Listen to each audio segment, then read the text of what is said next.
好雀剑。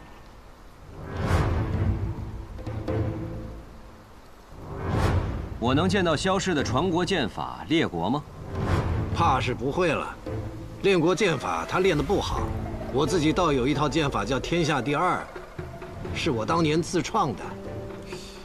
那时候我想的是，我自称第二，谁人敢称第一呢？不过这一套剑法他也学不会，一怒之下回去自己创套天下第三。没错，天下第三。所谓天下剑法，学堂李先生之后便是我，所以剑名天下第三。你叫天下第三，正好，我这一棍叫棍打天下。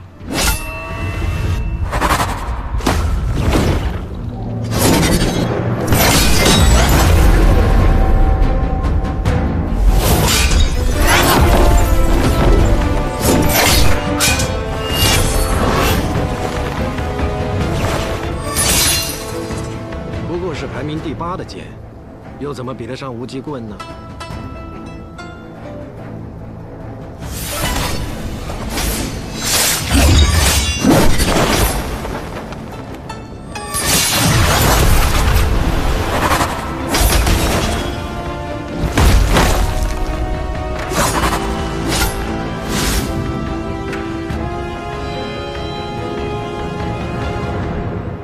百里东军，师兄。我来了。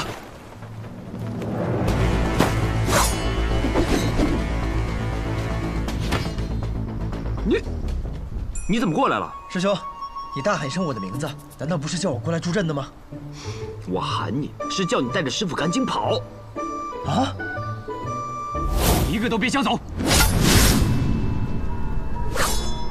不必打了。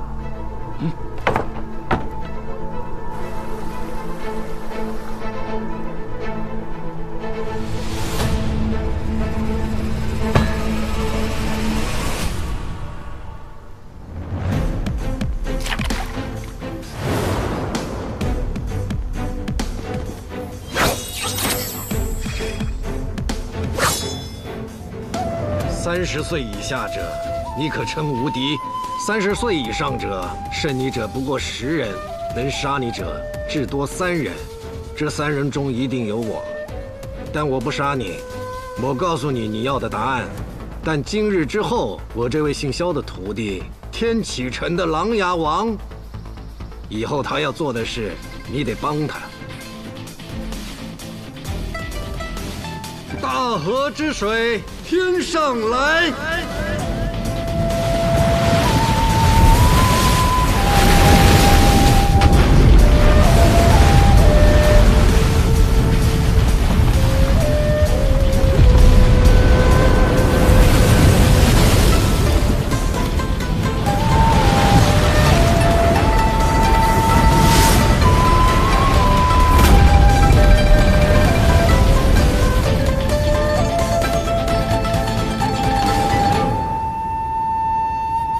想知道答案？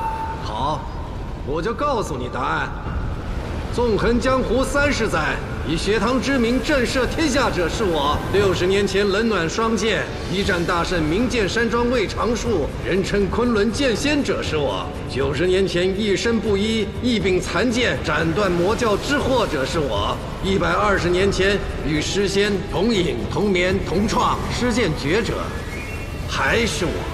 还有你最想知道的，150年前，凭一己之力创下白小堂者，那是最早的我。仙人扶我顶，结发寿长生。我如今180多岁了，是你的老祖宗。你对你祖宗用棍，放肆！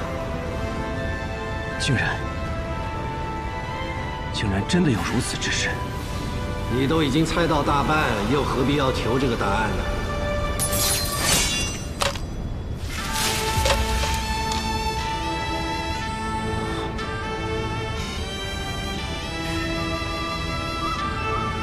没想到世上竟然真的有长生不老之术。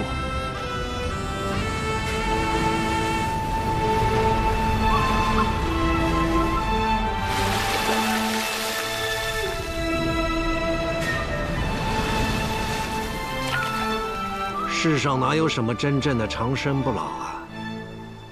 只要在世间，就总会有归去的那一天。是我被困在这人间太久了。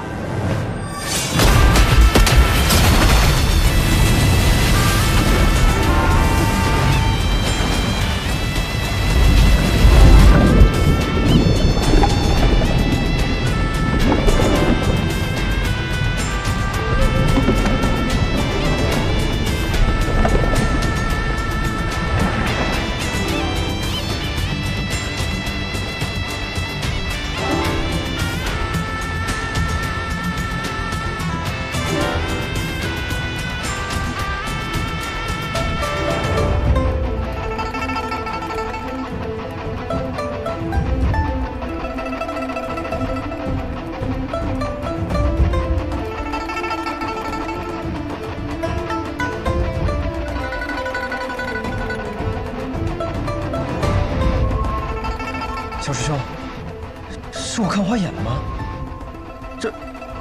这是我们师傅？他怎么变得和我一样年轻了？师傅他真是人如其名啊，长生不老。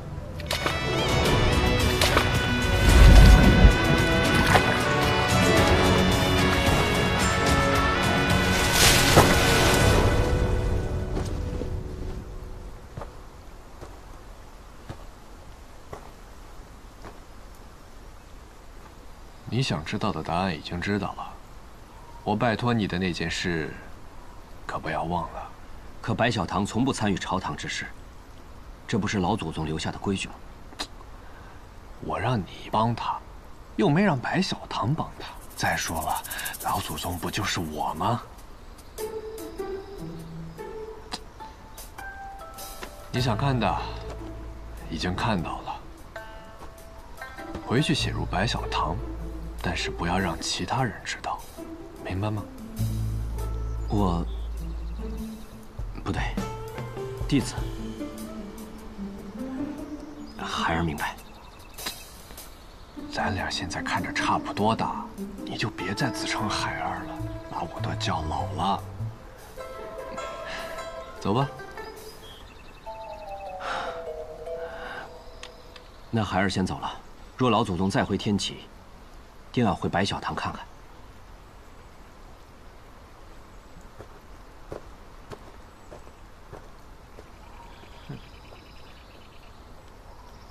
小乳芳，弟子在。师傅，您原本叫姬长生。什么姬长生？你怎么不叫我苟长生？哎呀，我年轻时哪里会想到自己会长生？我的本名叫做姬虎系。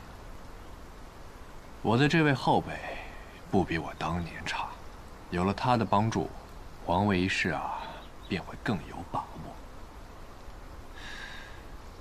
天启城里那位用枪的年轻人也不错。至于后面这位，你就别想了。身份特殊，弟子明白。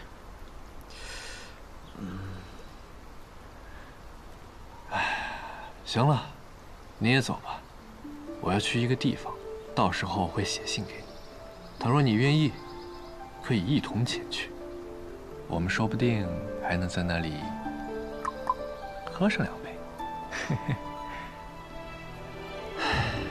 师父。您说的话，到底有几分真，几分假？弟子怎么觉得，此去一别，就再也见不到您了呢？你是白痴吗？嗯？师父什么时候骗过你们？都是你们自己不信。之前我说我跟师仙一起喝过酒，你们就在那背过身去翻白眼，以为我不知道啊？好。那希望这一回，师父没有骗我们。哼，再会了。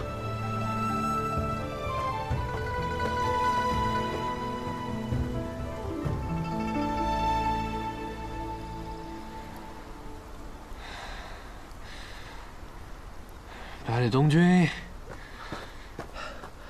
师傅，哎，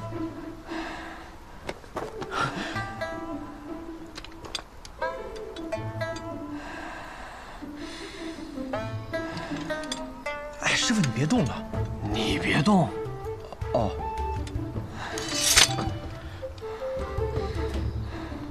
扶我回马车。好。哎，背我。啊？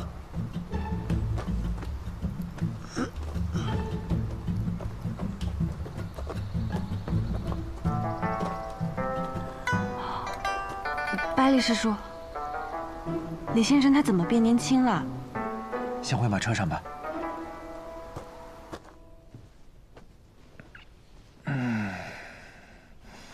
先生怎么了？肌若风猜的没错，我现在确实功力快尽失了，只可惜他来早了一步，没有见到这难得一见的场面。这天下第一的李先生，现在就连你也能轻易的一剑杀了。这究竟是怎么一回事啊？怎么一回事儿？以后你就会知道。你们也不用担心，我只是有些虚弱，不是要死。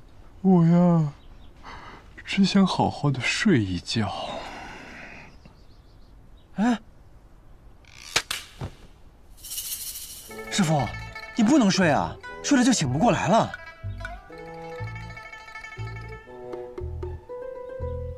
啊！哎呦，我真的只想好好的睡一觉。师傅，你相信我，绝对不能睡。相信我，又不是第一回了。啊！你就驾着车尽管往西走，天亮的时候我就醒了。哎呦，行行好。师傅。师傅，哎，你们听说了吗？羽生魔带着他那个徒弟走了小半个南绝。那个魔头似乎是要去什么洞月湖，挑战个什么剑仙。听说好多武功高强之人都去了。昔日师仙是10步杀一人，千里不留行。今朝羽生魔藏剑不露身，千里赴一战，不知能不能也成了后世的传说啊？哎，看不出来于兄好文采啊。不过我可听说了，这羽生魔这次，但凡是遇见拦路者，皆是只胜不杀。只胜不杀？难道那个魔头转性了啊？师傅，你听听，你这次可真是招摇过市啊，就差在身上插一面旗子，上书“羽生魔在此”了。不过师傅，照这么走下去，你确定走到洞月湖之前，我们不会累死啊？杀人之前需要魔剑。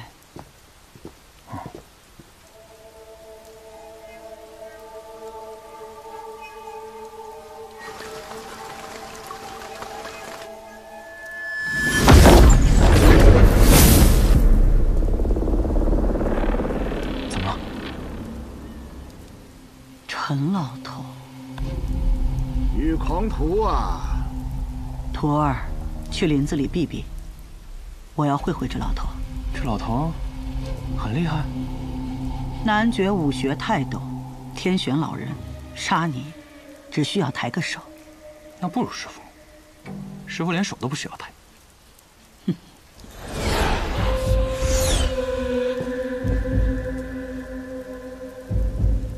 羽狂徒，咱们也有整整7年未见了吧？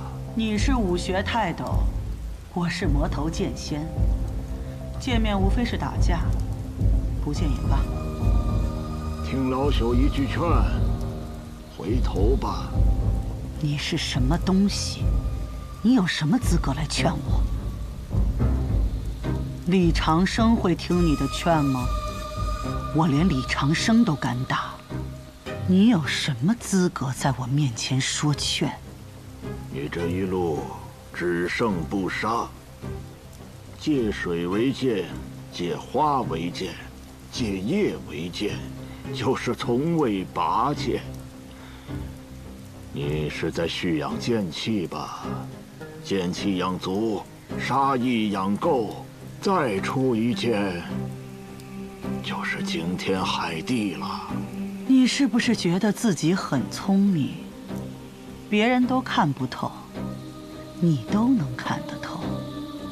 如果我对你出手，你保证不需要拔出你的旋风剑吗？若是拔剑，那你这一路辛辛苦苦蓄养的剑气，可就泄了。你这个老东西，活了这么久，倒是没有白活。北离这些年仗着有个李先生，始终压男爵一头。男爵武道的气数本就不如北离，若是你执意要与燕灵峡一战，无论谁胜，都躲不过两败俱伤啊！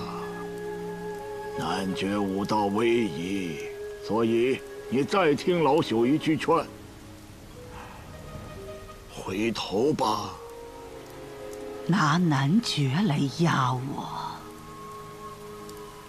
男爵又算什么东西？谁拦我，我就杀谁。你若动手，我就拔剑；我若是拔剑，你一定会死。怎么？怕了？不要以为一把年纪就有资格站在高处跟我讲道理。像你这样的人，早就该活不过今日了。你这是要一意孤行了？就为了这个第一高手的名头？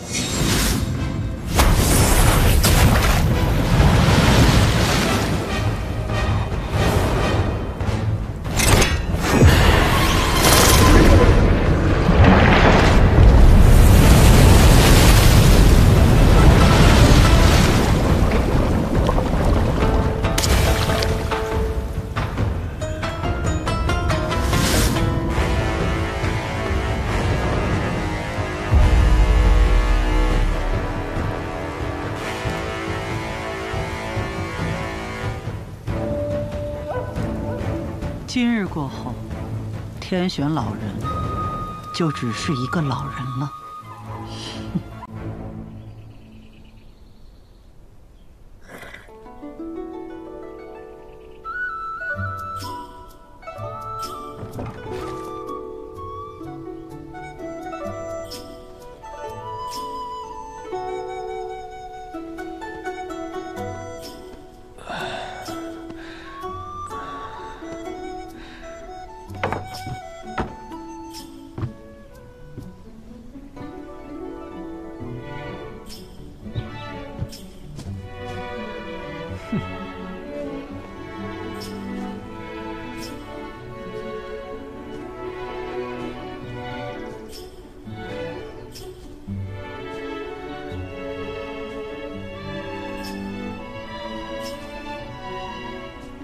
仙人早。哎，早。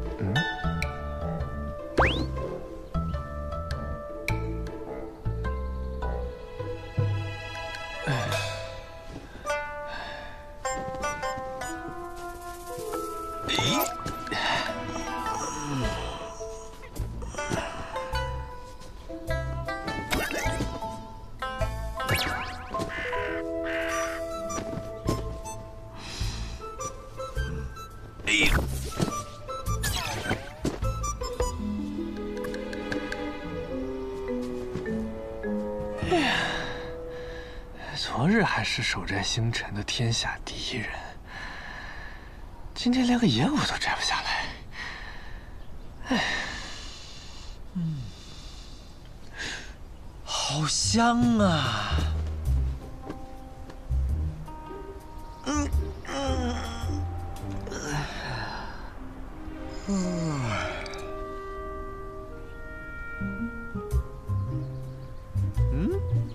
师傅，你醒了？哦，在练功啊？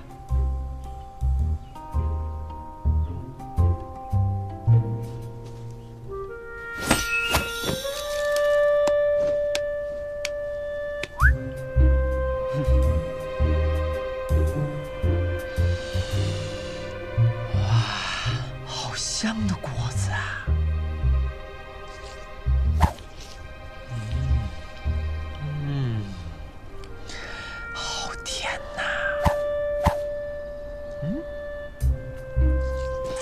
百里师叔，你干嘛呢？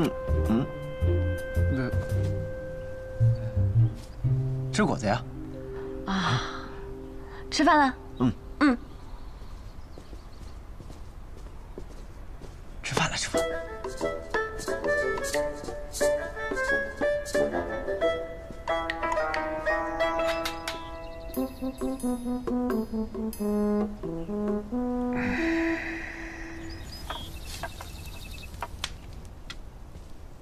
怎么，师傅不在，自己吃独食啊？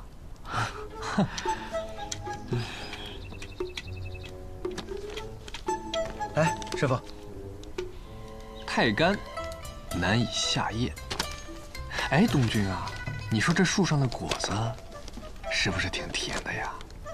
师傅当真偷看了？你只能问一个问题，确定要问这个？我怎么能忘得了您呢？这还差不多，问吧。师傅，你真是神仙吗？什么神仙？遨游天地，长生不老。我轻功虽强，一跃也高不过一座山。内力再好，这一掌不过掀起一条河而已。论这剑术吧，我在天下剑客中，应该是巅峰的级别吧。但倘若你让我一次性杀1万个人，那我的剑怕早就折了。这还不算神仙？如果这还不算的话，那返老还童总算了吧？你已经180多岁了，正常人谁可能活180多年啊？而且你就这么走着走着，就变成了一个比我还年轻的模样，除了头发白点。行，那就说说。其实也没什么，无非就是年少时去黄龙山拜了个师，学了个功夫。这个武功呢，非常难练，而且名字只有一个字儿，叫春。春。上古有大春者，以8000岁为春，8000岁为秋。庄生逍遥有所言，正是这春的含义。只要练会此功，每30年便会重返青春，而在这返老还童的那一年，功力就会尽失，需要重新修炼才能恢复。倘若此刻我在天启城内，那这件事情必定会暴露。天启城人多眼杂，人言可畏，所以我必须走。于是你就找了我和尹师侄，和你一路同行，为了保护你。看起来也不是这么一无是处嘛。可是先生，为什么是我们啊？是啊，我们俩是所有师兄弟中武功最差的，且阅历最浅的。姬若风说的没错，既然此功以30年为期，那么每过30年，我就会更换一次身份。倘若我一直留在他们身边，那我始终都是李长生。因为我与他们相处太久，身上有太多割舍不掉的东西，我不愿意这样，所以我就带上你。而你，是因为你师父跑来求我，你师傅那样的人竟然会为了一个徒弟来求我，有趣。说到这里，你们两个以后也别叫我李先生了。为何？因为属于李长生的30年已经结束了。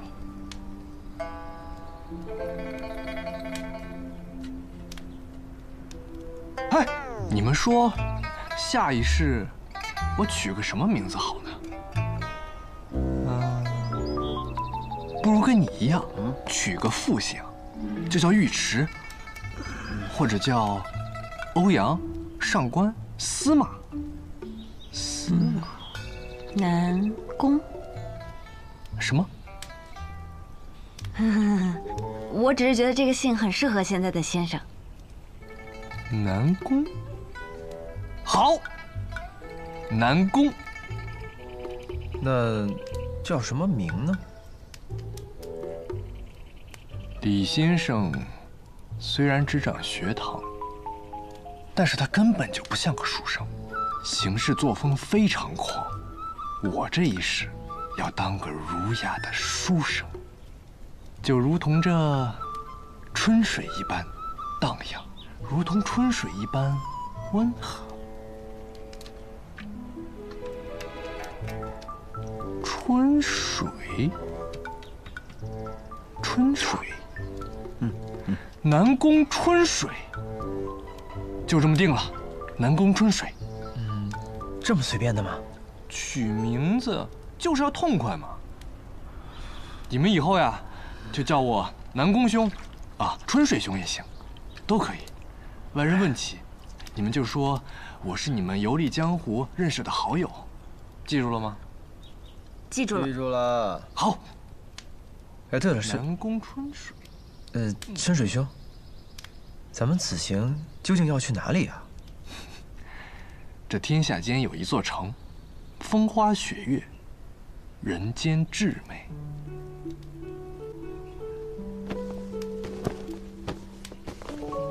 这里，雪月城。雪月城。没错，下关风，上关花，苍山雪，洱海月。想要进入这雪月城，就要先闯过一座登天阁。登天阁外皆是凡尘，只有真正登上了那天，才能见识到真正的雪月风华。此去千里，正好可以一行观尽天下。春水兄，真有雪月城这个地方吗？该不会是你瞎诌出来的吧？我怎么从来没有听说过？你没听过的事儿可多了。天下之大，无奇不有，就连北离的皇帝都不知道这天底下的庙城究竟有几座，更何况是你。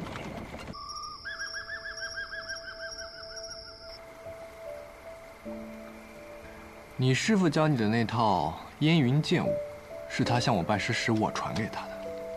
现在他又传给你，我看了也确实适合你。你就先练着，有什么问题随时向我问。多谢春水兄。对了，你师傅登场的那套，你可千万别学啊，羞死个人！哎呦，天哪！是，那你可千万别告诉我师傅。放心。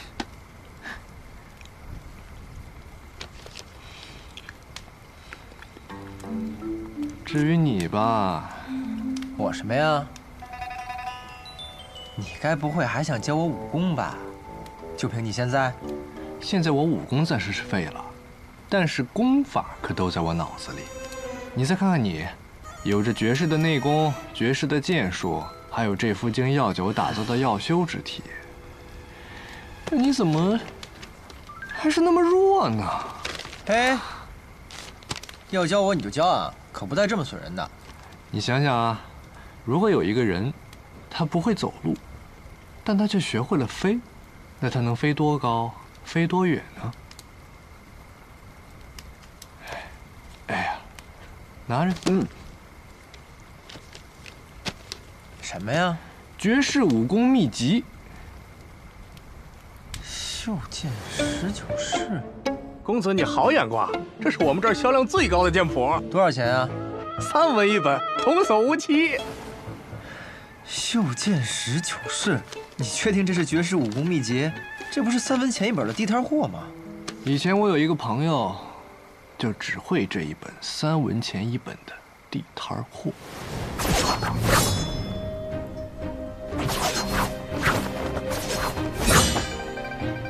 这剑法如此蠢笨，为何还要反复修炼？因为我出身寒微，所以只买得了这一本剑谱。练了多少年了？我5岁开始练剑，至今已有17年了。但是我要告诉你，即便是最普通的剑法，只要练上1000次、10000次，也能领悟其中的奥妙。所谓聚沙成塔，滴水石穿。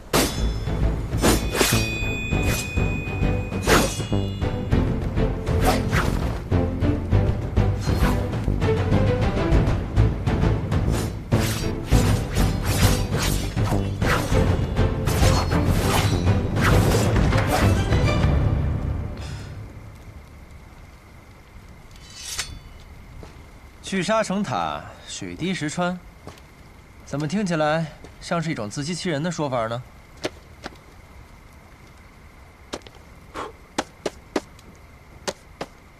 哎，对了，后来他怎么样了？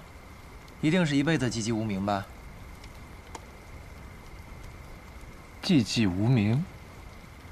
我的那位朋友正是在这本最普通的剑法的基础上，创立了一套绝世的剑法。剑法名列国。列国？列国不是小师兄的家传剑法吗？正是。我的那位朋友，就是当年手握天下第一剑天斩，号令千军万马攻占旧都，并创立了万世伟业的北离开国皇帝天武帝萧绎。这故事该不会是你编的吧？信不信由你喽。先生是想通过这件事情告诉你，你的西楚剑歌固然高妙，但在江湖上不缺高妙的剑法，反而因为它太过精妙，很多时候难以施展。你缺的是如何把这袖剑19式练成西楚剑歌。剑在你手中，即便是最普通的剑法，也可以舞出最绝妙的风姿。不错，不错。袖剑19式，好好练吧。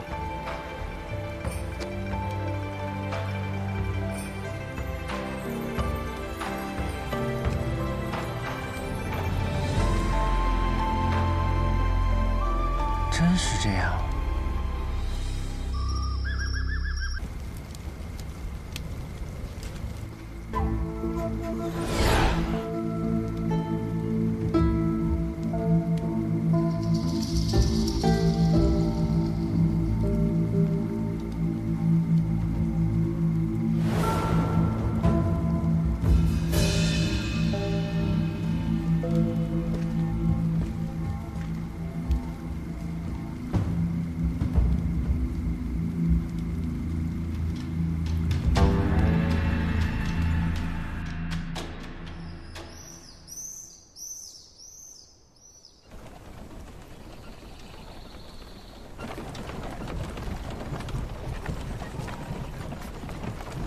尹世直，尹世直，哦，你在想什么呢？这么入神？没什么，可能是有些累了。累了。陈水兄，我们去前面的小溪边歇息一会儿。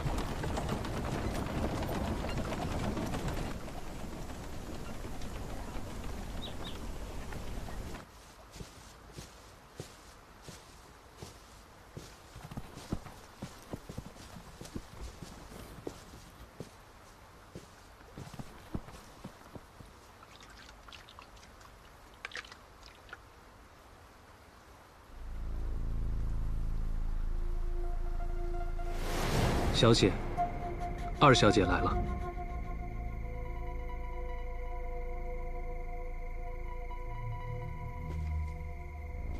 她希望同您见一面。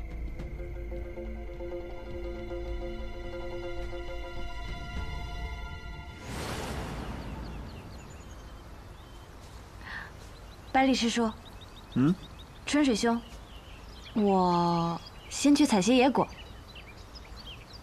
不如我去吧，这种活怎么能让你干呢？百里师叔，你武功比我高，留下来照顾春水兄更妥当一些。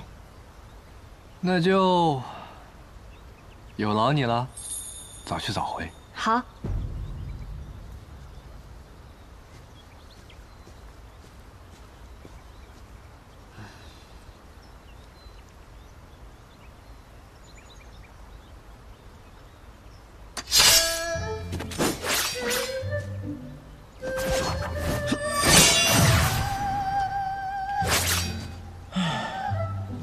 要不还是我自创一套剑法吧，也比这破剑法强啊！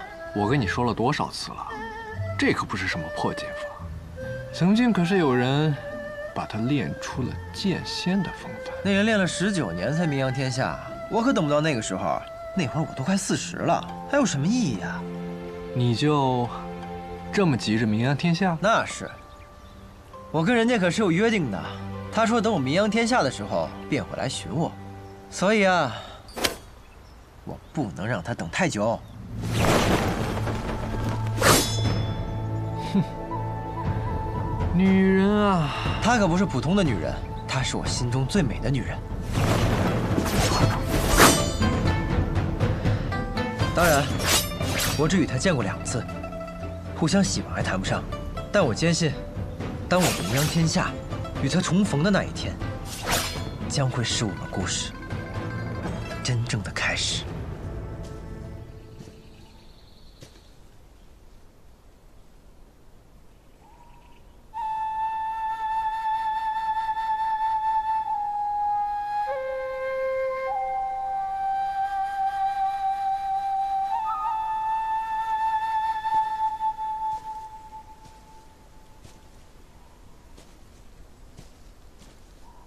那若你发现他不是个好人呢？先生，此话何意啊？我是说，那若是你喜欢的姑娘与你的相识不过是一场筹划，你看到的一见钟情不过是他心里的刻意安排呢？先生说笑了，他能安排与我的相逢，却怎能预知我的心意呢？这天下间能决定我对他一见钟情的，只有我自己。那若他与你立场相悖，不是世人眼中的良人呢？我与他相恋，不是与世俗相恋，更不是与立场相恋。答得好。但若他是个滥杀无辜、十恶不赦的魔头呢？前2句先生可以假设，最后1句断然不可能，因为我喜欢的那个姑娘，她定不会如先生所说的这般。哦，你就这么笃定？因为她目光澄澈，眉目如画。书上说相由心生，所以她一定不会的。袖剑19式，一共19式，刚好练完。李长生啊，还真是收了个好徒弟。妹妹，姐姐，你怎么出来了？我出来看姐姐。姐姐，和你在一起的那个人，就是让你放弃复国的百里东君吗？妹妹，我没有放弃复国，更不会因为百里东君他而放弃复国。我懂，姐姐是为了不再引起战乱，我已经知道了。妹妹，我真的已经知道了。姐姐，我们不说这个了。我听说你是同天下第一的李长生出来的，我还想一睹他的风姿呢，怎么不见他人呢？先生，先生他暂时有点事情，便和我们分开了。哦，原来是这样。阿姐，你是不是不方便出来太久啊？快回去吧，我也要回去了。嗯。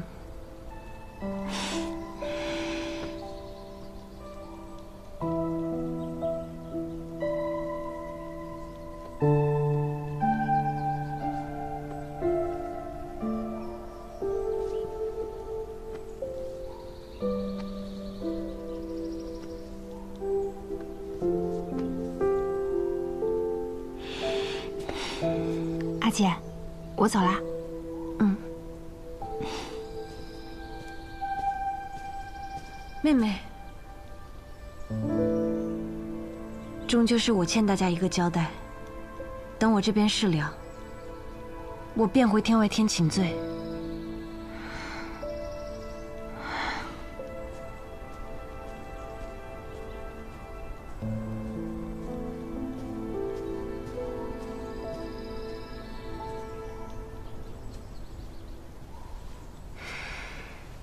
小姐之前说的另一条路，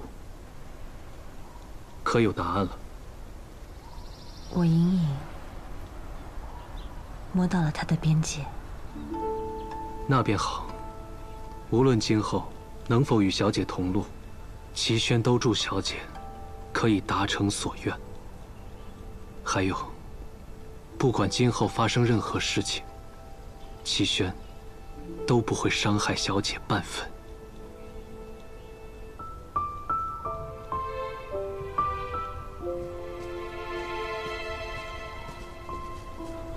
二小姐此行，难道只为了看小姐一眼吗？自然不是。岳瑶带不回百里东军没关系，我岳青一定会带回叶鼎之。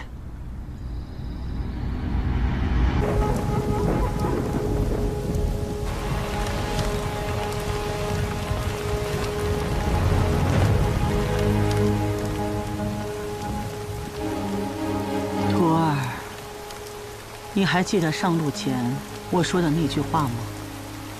哪一句？看好我出的每一剑，除了最后一剑，不然功亏一篑。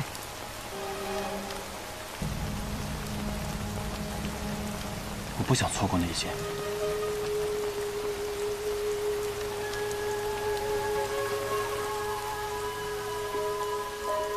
我的傻徒儿。料峭凌波来，舟上玉生烟。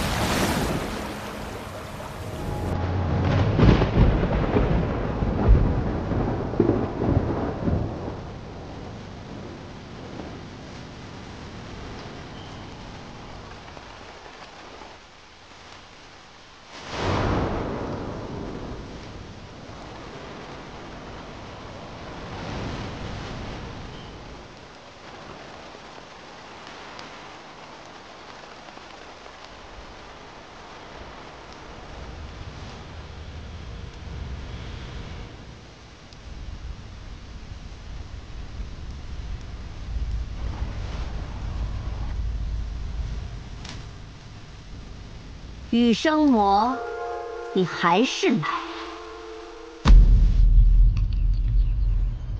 郑水兄，这剑仙羽生魔究竟是个什么样的人啊？我云哥跟着他，该不会学坏了吧？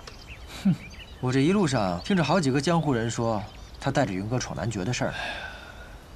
这羽生魔啊，年轻时有个称号，叫做羽狂徒，就是因为他很狂很傲。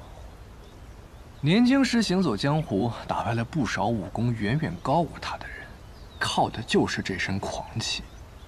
可惜啊，可惜后来遇到了李长生。这李长生何许人也？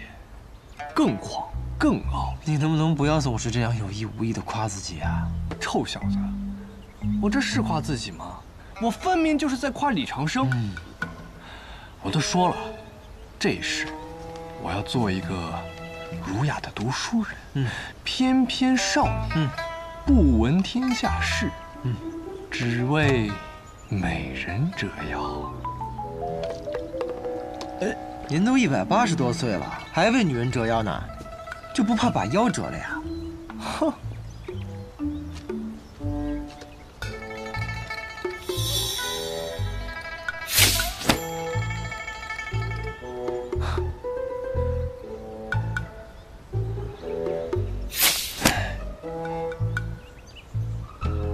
春水兄，这羽生魔啊，年轻时很是俊俏，只是后来炼魔仙剑时出了差错，竟变得比女人还要美。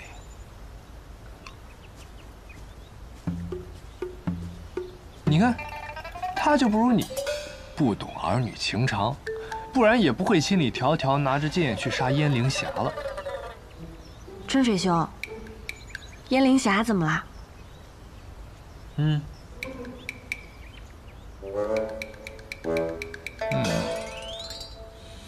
漂亮，真是漂亮！你是真不怕把腰折了呀？哼！再往前5里地，会路过个小镇，叫做千月镇。今天我们就在那儿休息。嗯。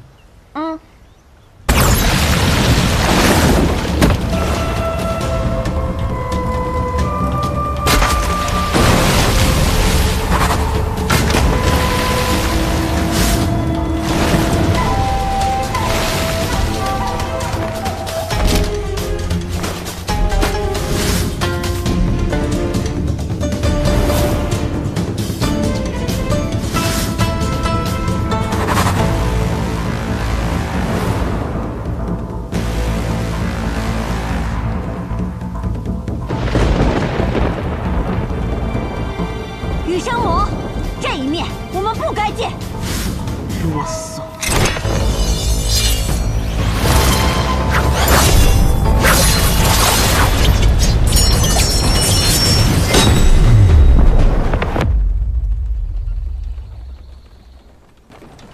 师傅，那你说，羽生魔是那燕灵霞的对手吗？不好说呀。你不是什么都知道吗？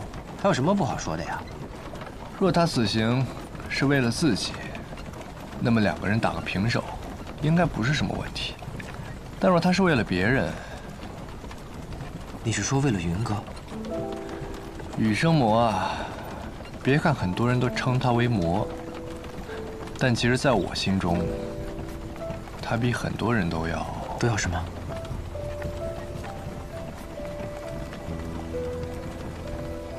都要善良。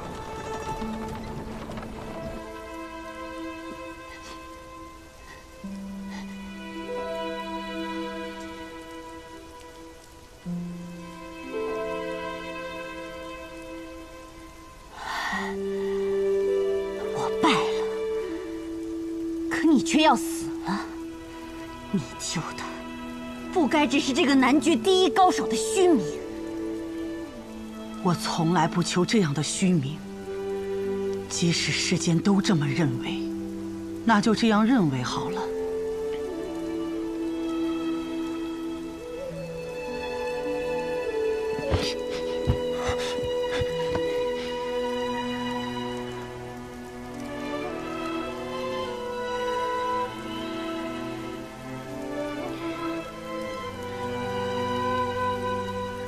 徒儿，我不让你看那最后一剑，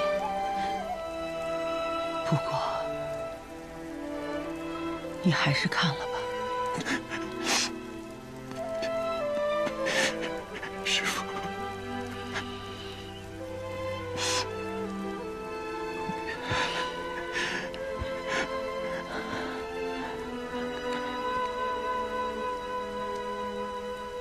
徒儿，不要难过，也不要找燕灵霞去复仇。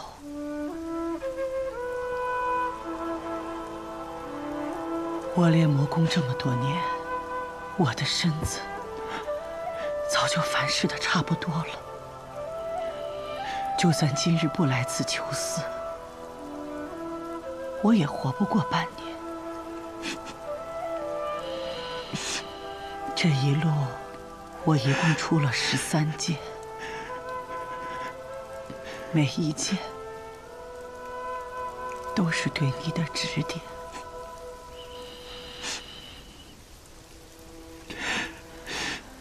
我身为你的师父，最后也只能做这么多了。徒儿，我不想你看最后一剑，是因为我不想你步入我的后尘。但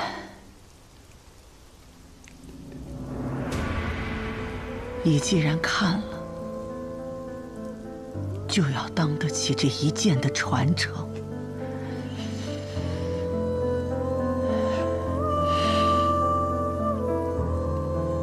我给你留了一封信，信上有地址，你按照这个地址去寻。师父给你留了份礼物。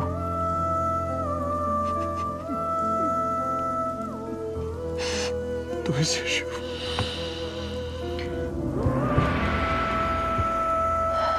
北方有个老头，我这辈子都没打赢过。你要争口气，赢了他的徒弟。徒儿记住了，必不负师父所托。再见了，我的徒儿。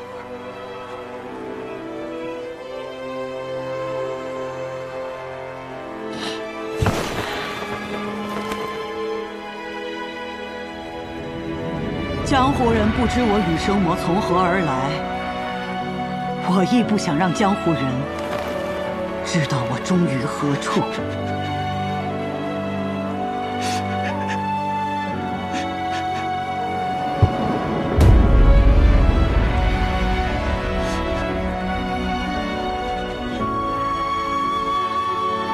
师父！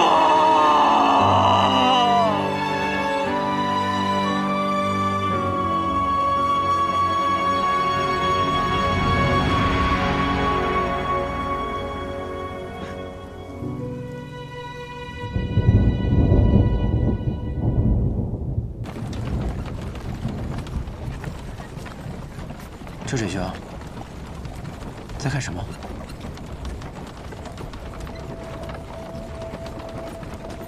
远处似有故人离去。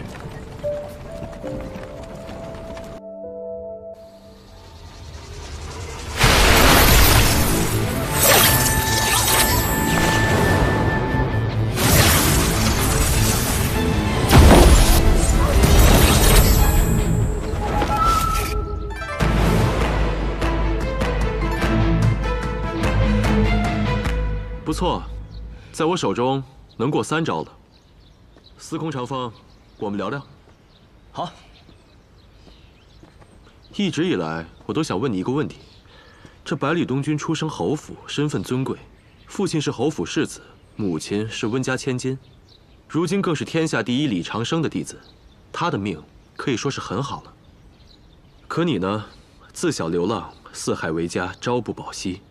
按理说，他应该是你最讨厌的纨绔子弟，你为何会和他成为朋友？我刚认识他的时候，并不知道他是侯府的公子，那个时候只是觉得2个萍水相逢的人一起历练江湖，蛮好的。后来知道了他是侯府的公子，也只是觉得，原来在侯府长大的人也可以像他这样。哦，什么样的？我见过太多的世家公子了，他们呀，只是看着面目光鲜，其实内心里肮脏得很。但是百里东君不一样，他的心是澄澈的，是少年心。这个回答很好。更何况，我觉得我和他是一样的人，他的命好，我的命硬，我和他都是能够走到最后的人。这个回答就更妙了。这几日陪你练枪，你应该听了不少传闻，说我要收你为徒吧？不是，先生，那些只是传言。先生能够指导我用武，我已经很知足了，收徒一事，我不敢奢求。我不会收你为徒的，因为我没有这个资格。有一个比我厉害10倍、100倍的人想要收你为徒，只是时机未到。可这一天不会太远了，他也同样在等，等着江湖山水与你重逢。重逢？春梦秋云，聚散真容易。谢轩公子这是要走了？恰逢其会，终有一别。我的书看完了，自然也就该走了。司空兄，希望我们也可以山水再相逢。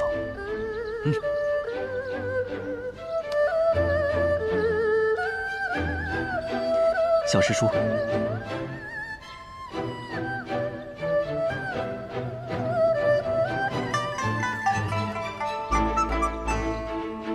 先生，我好像也该离开了。何时动身？那便此刻吧。你也这么着急啊？兴之所至，说走便走。天高海阔，先生，我们有缘再会。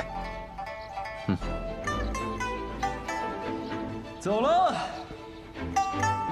这江湖依旧，便是因为有着这些一代接着一代的少年吧。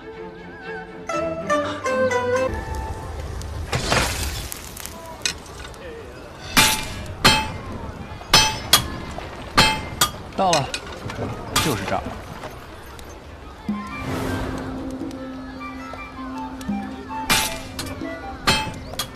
春水兄，你以前来过这儿？要锄头、铁锹还是犁啊？要刀，一把好刀。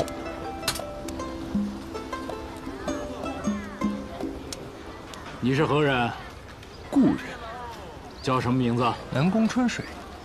你不姓李？你和那家伙年轻时长得一模一样，你不是他的亲儿子？怎么？难道在你眼里，他像是个有风流债的人啊？当然，那个骚包，就算他有几个小孙子，我都不会奇怪。骚包，去。这么说老朋友可不地道啊！行了，别站那儿了，进来说吧。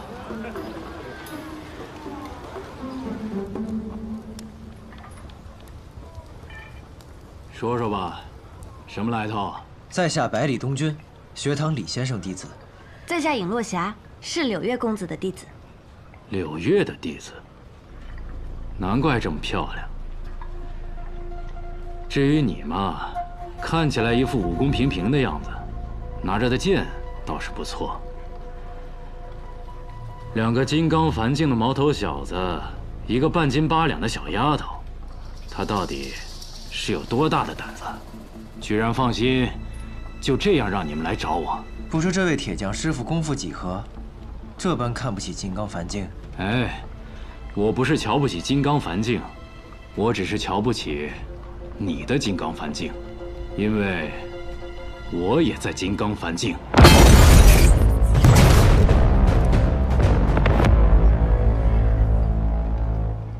小子，想要挑衅我，还早了30年。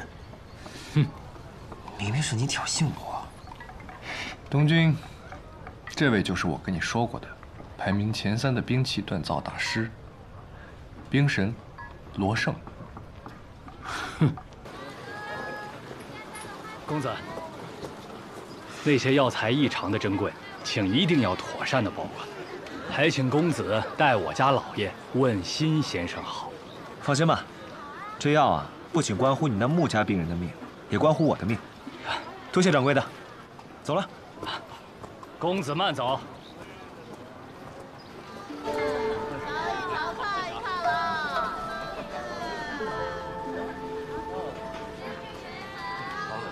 还好您咋来啊？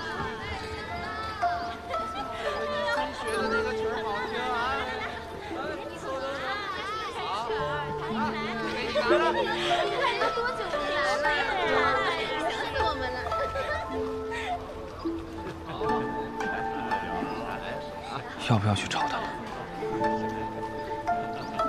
我有个哥哥，也会吹这支曲子。我把你误认为是他了。其实，我还挺想要个妹妹的。你这人，竟敢3番2次占我便宜！相识满天下，知交能几人？我相信这世上有知音。姑娘的琴，我的叶，恰逢其会。我会再来的。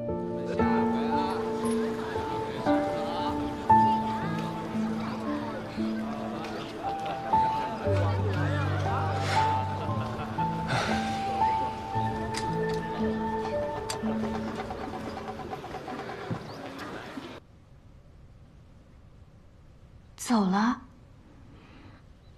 嗯。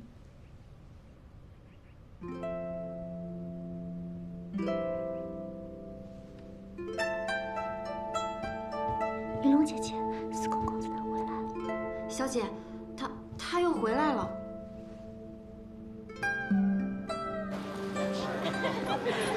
学的那个曲儿好听啊！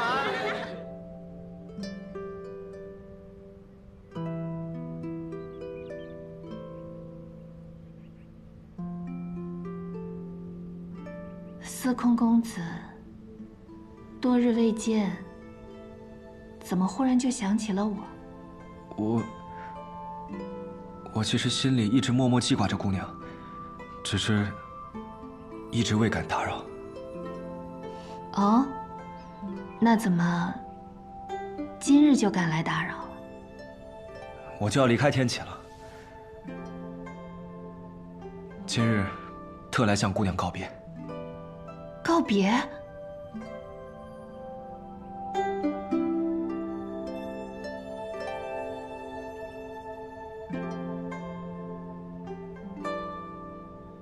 本就只是萍水相逢，当不得公子特地前来告别。公子太爱了。我知道，我对于姑娘而言，只不过是一个微不足道的小人物。但姑娘对于我来说，意义非凡。今日一别，我定会再回来。等我真正练成枪法的时候，等我真正能够守护好姑娘的时候，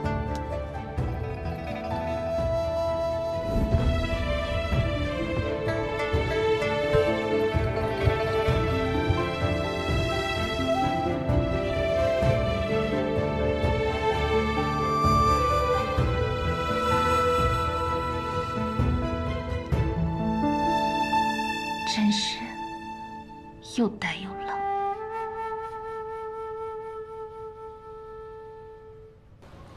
别废话了，你们到底是来做什么？啊，李长生那个家伙，定是没给我安排什么好差事。李先生是想请您给这位小兄弟打造一把好刀。不打，我刚接了一个重要的单子，可没空理他。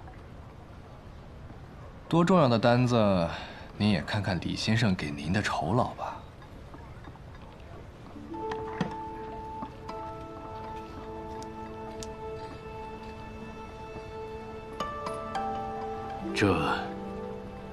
这是他留下的。李先生也是寻了好久。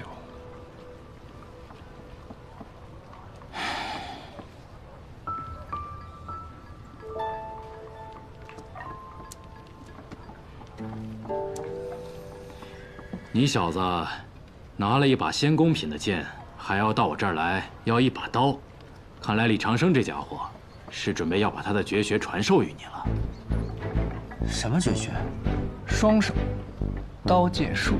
不错，他的双手刀剑术，刀术霸蛮，剑术轻易，一重一轻，合力无敌啊！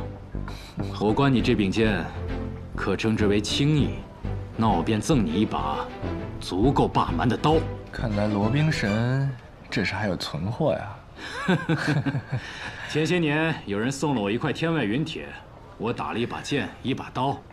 那把剑已经要给刚才我说的那个人了。至于那把刀嘛，还需要最后的锻造，3日的时间。要你铸剑的那个人，也和李先生一样有面子？可比他像个人。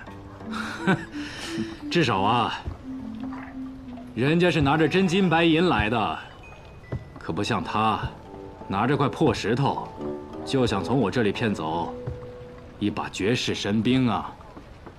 啊！你们记住，这3日别来打搅我。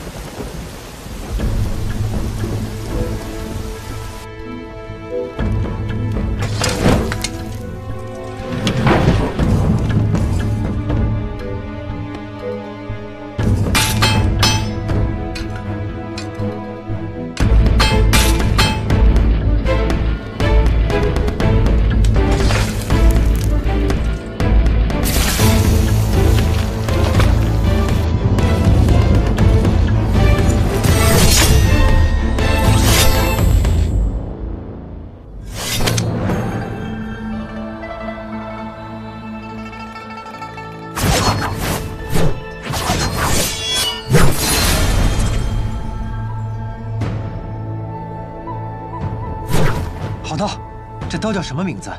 我和剑心种的家伙不一样，兵器铸好的那一刻，便与铸造师没有什么关系了。至于它叫什么名字，应该由它的主人来取吧。都过了这么久了，罗宾神还是不忘和剑心种的李素王抬杠呀。谁和他抬杠？我只是看不惯他那副故作风雅的样子。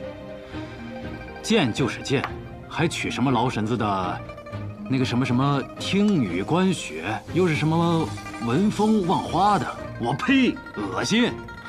好，既然我的剑叫做不染尘，那这柄刀就叫做红尘滚滚不染尘，铅华洗尽见真心。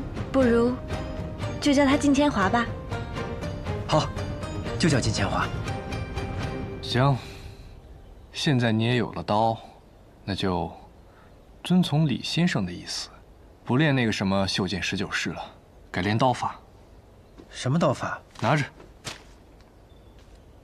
五虎断山刀。我说春水兄，这刀法我见过，我家护院也在练。可别小看这刀法，曾经我有一个朋友，就是靠这套刀法名扬天下，对吗？你又开始编瞎话骗我了，我才不信呢。哼，你可以相信，因为他刚才说的那个人，就是我。若是不服，和我过几招如何？嗯？好。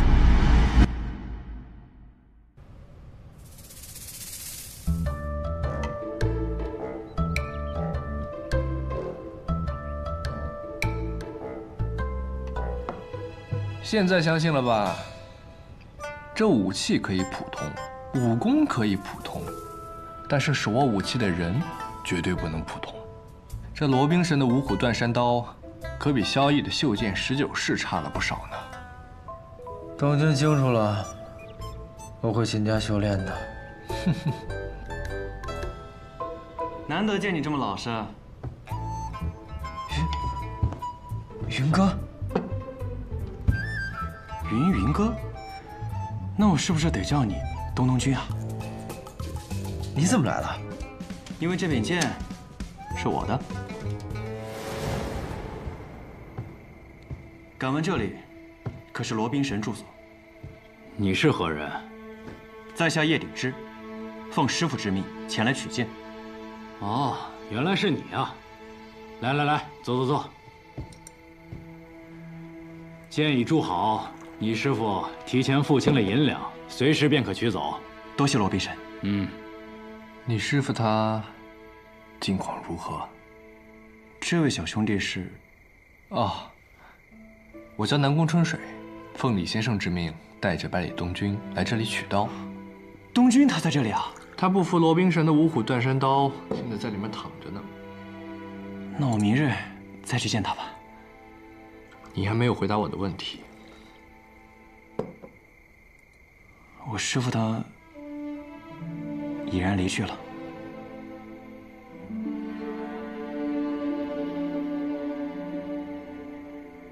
小兄弟，你认识我师父？哼，当算是挚友。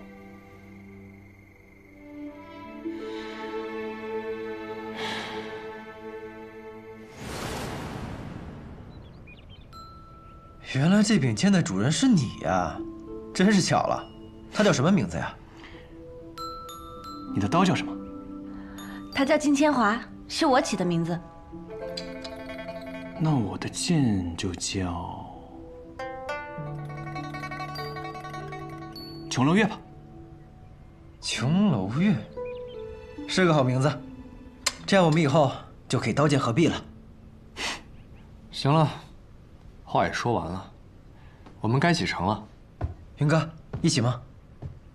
我还要回男爵处理一下我师父的事情，但还能再陪你们走一段。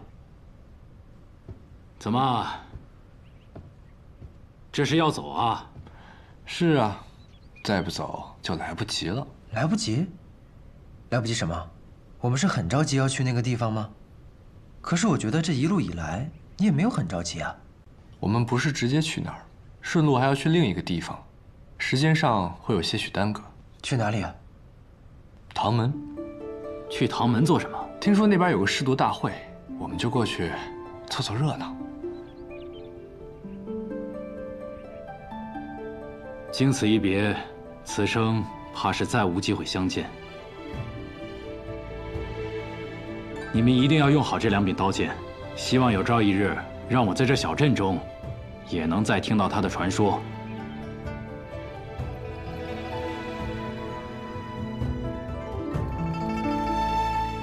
也不知道这小子到了哪里。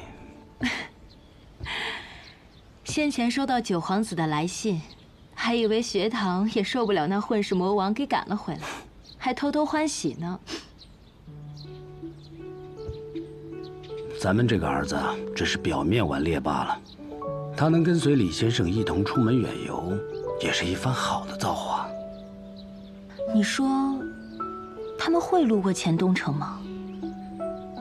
应该不会。李先生这个人最怕麻烦，而要见大名鼎鼎的镇西侯，却是天大的麻烦。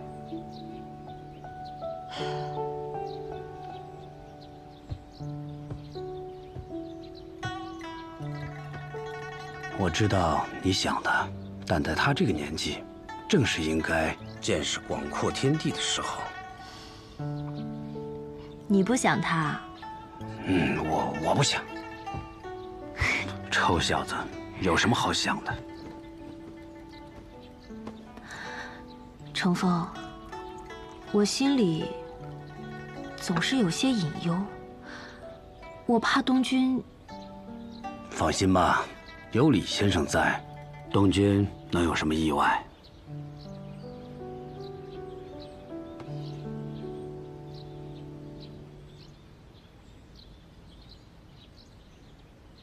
你若真是不放心的话，兄长以后好歹也是要接管温家的人，你净想着折腾他。那就要看兄长他自己觉得什么才是真正的折腾。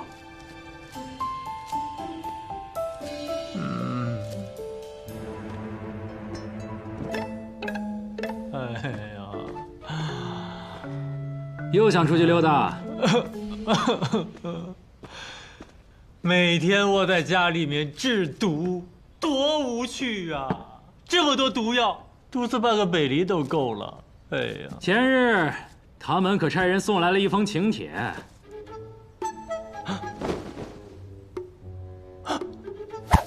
你是说试毒大会呀？哼哼，不错，世人皆知咱们温家独步天下，唐门竟敢号称毒案双绝，怕是早有争锋之心呢。此次他邀请我们去参加试毒大会，可不能输了。老爷子，这一次真让我们去了。老爷子说了，温家用毒不用比，上下100年，温家称第2，无人敢称第1。但是，也不怕比，谁若争锋，就把他毒下去。呀，太好了，太好了！那个唐门的唐灵皇，我早就想跟他比试比试了。何日启程？明日。哇！是明日。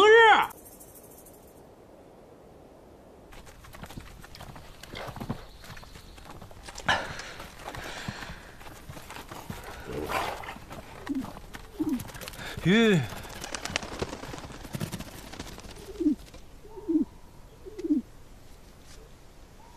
走。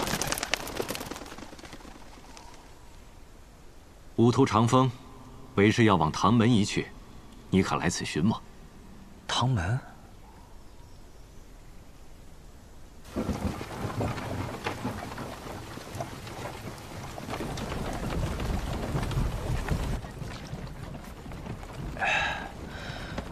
这个罗冰神虽然脾气火爆，其实人还挺好的。临走前还给了我一壶他亲手酿的酒，味道如何呀？很糙，但是烈，能感受到他心中的豪情。他这个人吧，其实还挺重感情，就是有时候不善于表达，要不然也不可能错过那个小蛮丫头。小蛮丫头？可是那个玉佩的主人是。后来嫁给了剑心种的李素王，再后来，就有了个女娃娃。啊，你知道的，李新月。二师兄的丈母娘，那也不小了呀。你看看你现在这模样，还好意思叫人丫头？一直都是个丫头，死的时候也才25，正是丫头的年纪。死了。罗胜一直把他的死归咎在自己身上，但其实跟他没什么关系。后来他就隐姓埋名，来到了这个小镇上，发誓再也不踏入江湖半步。哎，原来罗冰神是给自己设了个牢笼，把自己关起来了呀？谁不是呢？于我而言，这牢笼就是这天地之间，不生不死，不毁不灭。哎，说起来也有趣，但是吧，有时候又觉得无趣。春水兄，有点嚣张。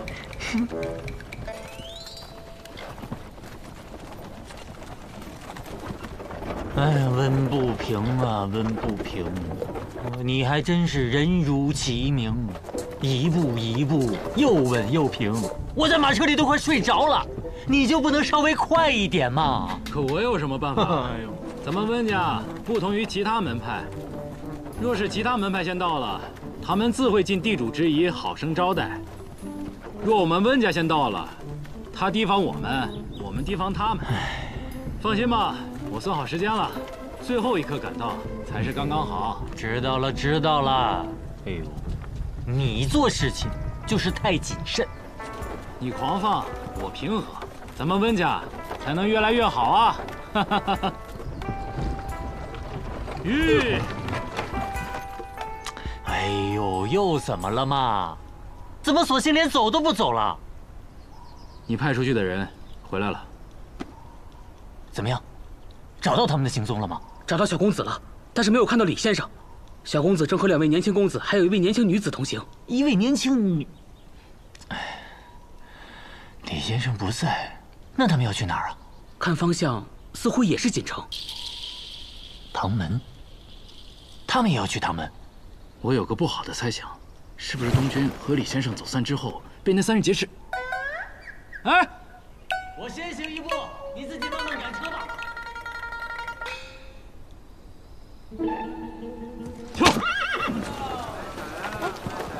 哎，东军，这位春水兄究竟是什么身份？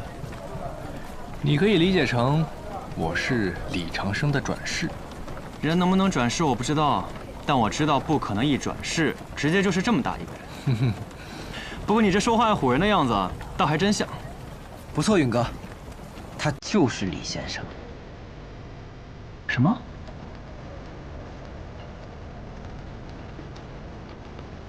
你我2人还有机会成为师徒呢。是啊，那天晚上有变故，不过今日拜师也不错。我去天启城参加学堂大考，不过是想看一下我师父的一生之敌究竟是何模样，倒也不曾想过真的拜入先生座下。而如今，更是不可能喽。在教导徒弟这件事上，你师父或许比我更强。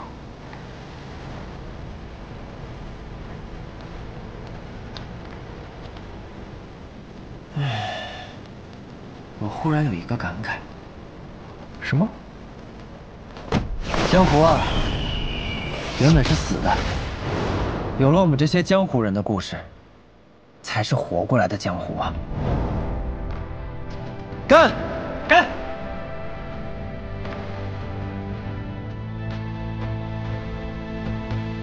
诸位，师傅托我在锦城办点事儿，这唐门我便不跟你们进去了，我在外面等你们。你师父跟唐门有些过节，确实还是不去为好。哟，有位师兄跟唐门还有过节呢，说来听听。怎么？你很好奇？说起来就是一段风花雪月的往事啊。那算了算了，我怕柳月师兄找我算账。尹师侄，我们回来再见。保重。怎么一听这风花雪月的故事，你就紧张啊？就你话多。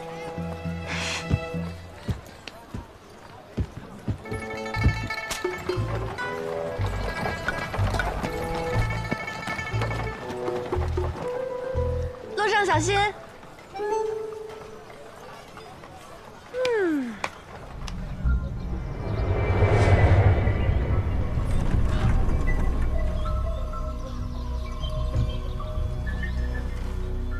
唐门，这宅院比我们镇西侯府的还要大呀！就送你们到这儿吧，保重。这就走了？行吧，云哥，保重，保重。先生，保重。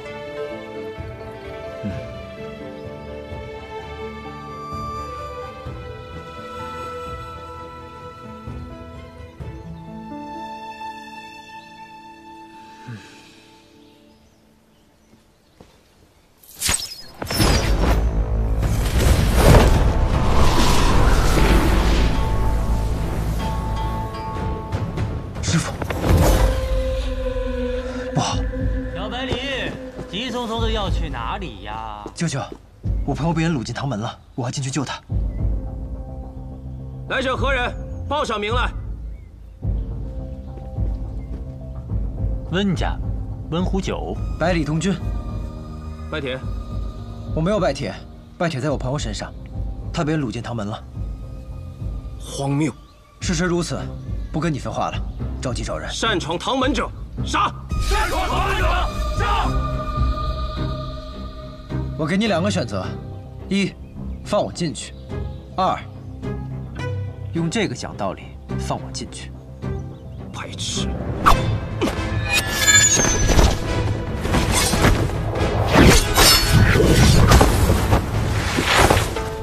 他的拳头竟和刀剑一般硬。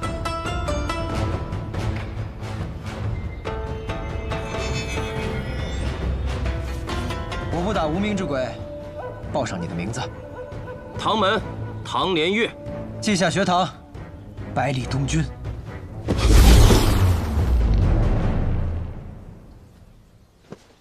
你打什么打？还有你，打什么打？温先生，擅闯唐门者杀，这是规矩。我有磁铁，这是我外甥，哪来叫擅闯呀？既然有磁铁，就随我去别院安顿吧。等等，带走我朋友之人，很有可能是你们唐门的人。你让我回去休息，是何意啊？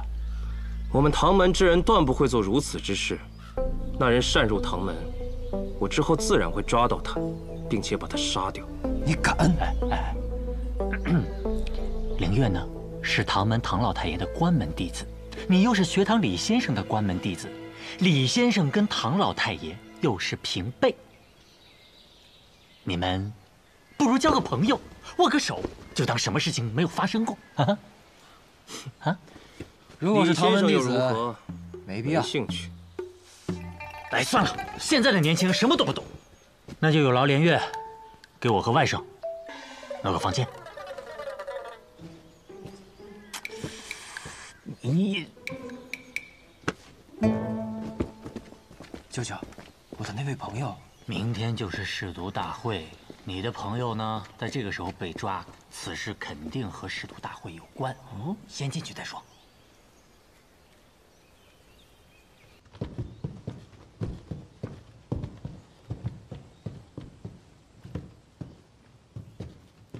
试毒大会将于明日正午时分举行。你的朋友若有消息，我会派人来此通报。记住，不要在我们随意乱走动。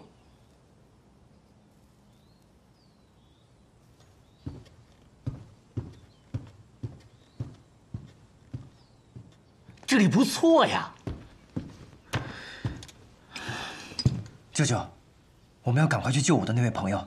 我刚才便想问你，你不是跟李先生在一起吗？人呢？还有，被掳走的那个人又是谁呀？被掳走的那个人，他是我师父的一位朋友。哦，我本想着试毒大会结束之后再去跟我师父会合。那他武功如何？目前应该大概和我差不多。那掳走你朋友的那个人，境界肯定也不一般。放心吧，没有人呢敢在唐门随便杀人，你朋友肯定是被藏起来了。或许啊，明日的试毒大会会有答案的。可我的那位朋友，他对我来说很重要。就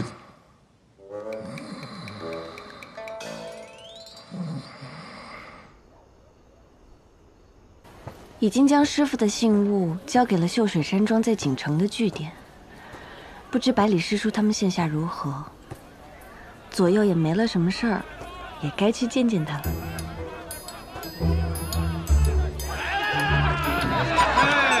跟着我呀，跟着我呀啊！一定赢！跟着我呀，一定赢！你们不信我吗？你们能不信我吗？你们跟着我呀就完了。诸位，可都买定离手了？嘿嘿，姑娘，我要是没记错的话，这间赌坊是我的吧？你怎么都反客为主了呢？穆馆主，抱歉抱歉，我这习惯了。您可看好牌了？嘿嘿，姑娘，我看这回你还赢得了我吗？穆馆主，可听过一句话？人定胜天。自然听过啊，怎么了？没什么，就是想告诉你，这句话都是骗人的。天就是天，塌下来了，不管个高个矮的，都得死。升天，承让，承让。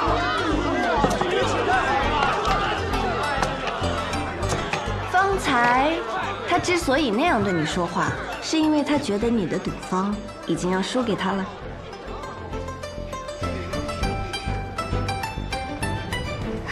月瑶妹妹，乐霞姐姐，穆馆主，啊，今日就先赢你这些，账可都给我记好了，改日再战。各位先玩啊！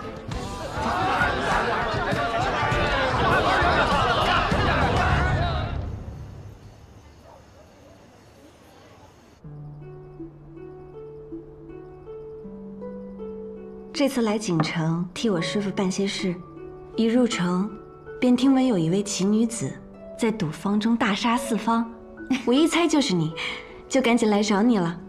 师父，可是你信中说的那位天下第一美公子？没错，我假借阿姐的身份拜了他为师，若有机会，希望他也能收阿姐为徒。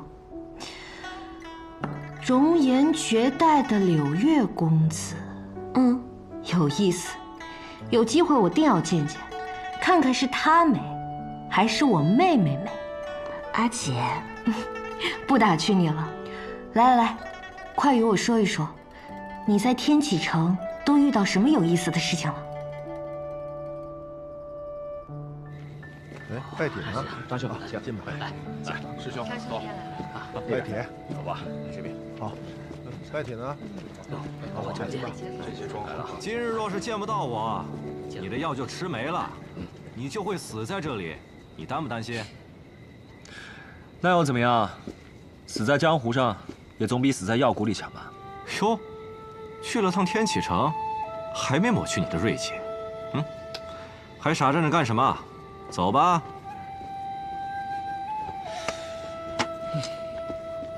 原来遇到那么多事儿啊。不过我就一个问题。阿姐想问什么问题？刨去妹妹的身份与你想要做的事，也刨去那些冷冰冰的权术筹谋，你喜欢这个百里东君？我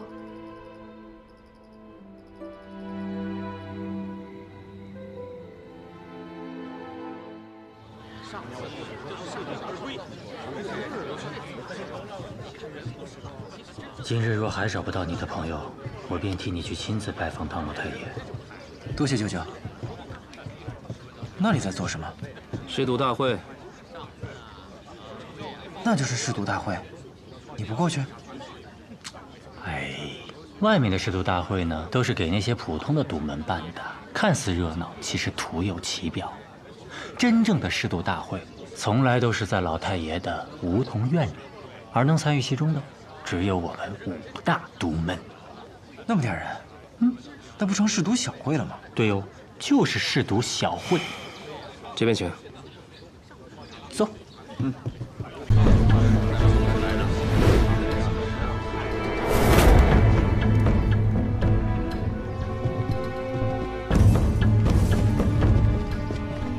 喏，台上那个穿的黑不溜秋的，就是唐灵皇，如今是唐门的对外掌事者。据说呀，不管是用毒还是暗器，他均为唐门第一。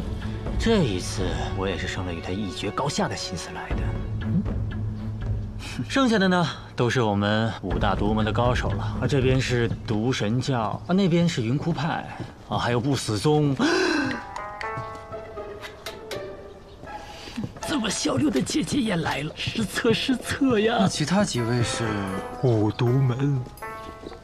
这些用毒的门派可真够凶残的呀！名字里不是带毒就是带死，生怕别人不知道他们很吓人一样。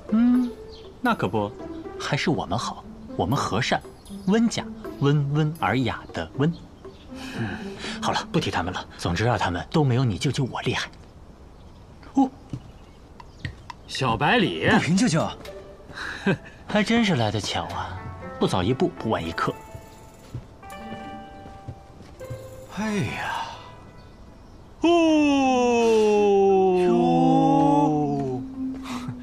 你又不是用毒的，你来凑什么热闹？一与毒本就相生，我虽不用毒，但是不代表我不懂毒啊。你要是看不习惯，就别在这待着。懒得跟你犟，说不过我吧？切！老药王，你等等我呀！长风，东君，你怎么也在这儿？说来话长。诸位，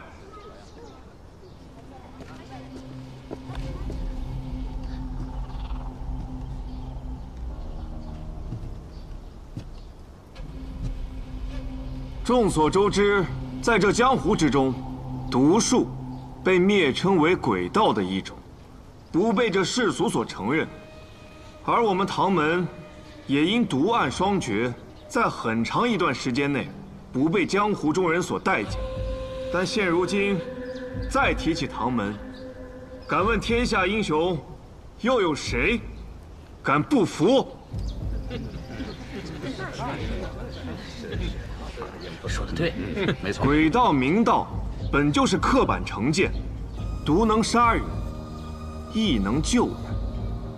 今日，让我们共襄这场试毒大会，以期诸位能够尽情地交流毒道，弘扬我独门一脉。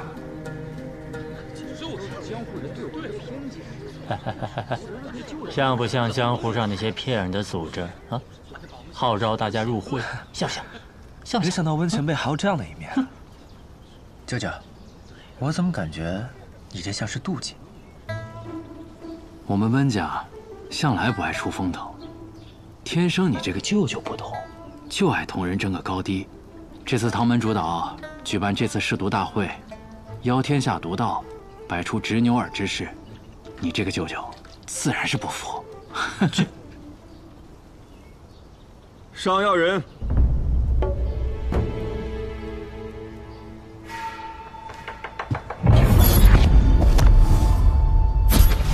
这就是我唐门的药人，他本是十恶不赦的江洋大盗，被我门中擒得。经过我们多年的锤炼，如今已是百毒不侵。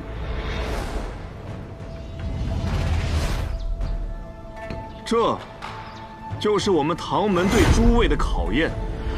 谁若能毒倒此人，便可压得过我唐门一头，称独门之首。嚯哟，好大的口气！我，等等，别着急着上。我们可是用毒第一的温家，怎么能一开始就上场呢？哼，你说的对。温家就是普大，我们五毒门可没那么多讲究。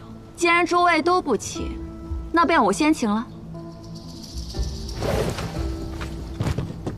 话虽然说的不中听，但是身材真好。娇艳欲滴。此乃淬满了剧毒的毒刃，毒名勾吻。此毒世上无人能解，就连我们五毒门也同样束手无策。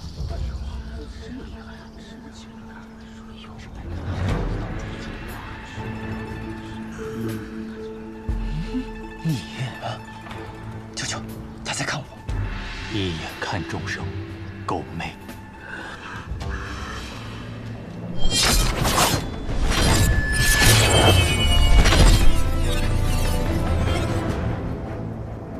这是佛门的金刚护体功法。我曾经在白马寺读过一个和尚，他用的就是这门功法。没想到唐门抓来的江洋大盗，还会佛门的功法。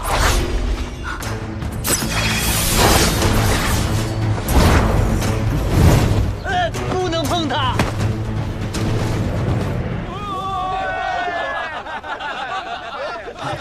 别碰！哎，小白李，你难道不知道的？不知道什么？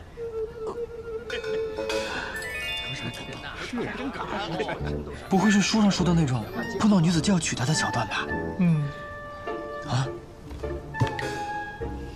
你想得美！秀儿，回来。等等，方才你说到有可能会娶我的时候，为什么一脸惊恐啊？啊？你不喜欢我？这还不明显吗？那我就让你看看我的容貌，看你还敢不喜欢我？不必了，不必了。哎，舅舅，你要是看了他，就真的娶她，那该怎么办？撤！好。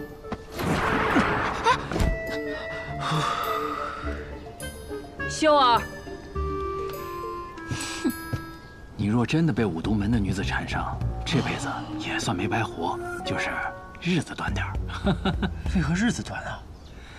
这你就得问你小舅舅了。多嘴。哎，我叫温壶酒，我来会会你。这家伙还是一如既往的爱出风头。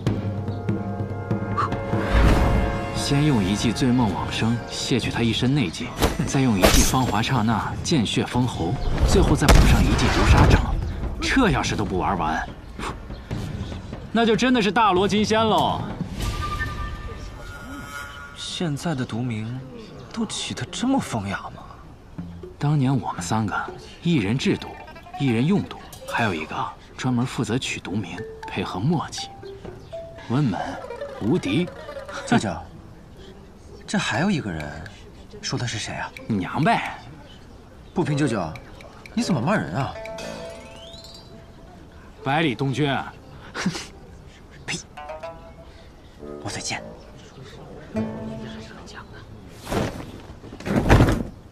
哦，好毒啊！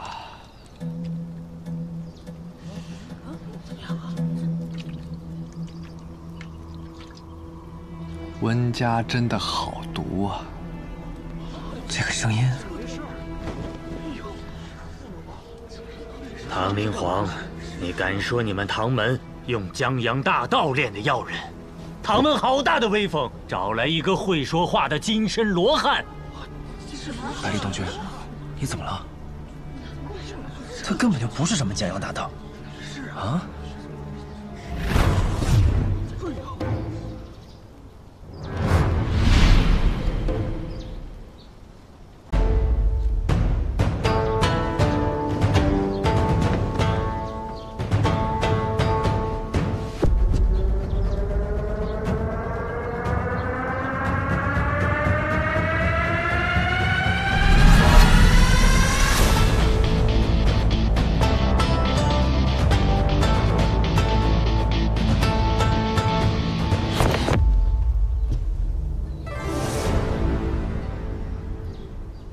你不是唐门的药人，你究竟是谁？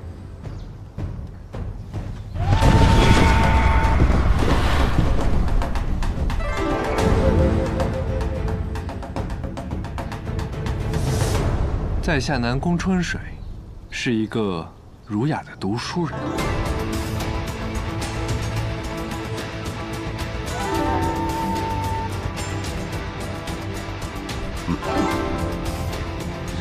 这个臭老头子，亏我还担心你这么久。读书人，唐门处理门内之事，非唐门中人，还请暂且退避。什么事啊？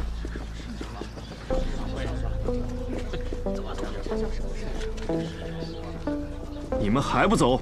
舅舅，这就是我同你说的，在唐门外被掳走的人，自己人。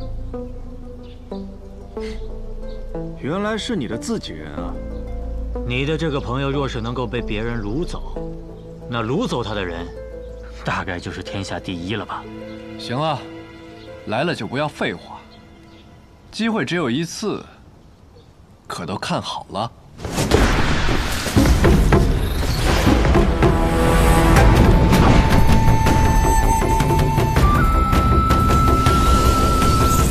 唐明皇，唐老太爷到底什么意思？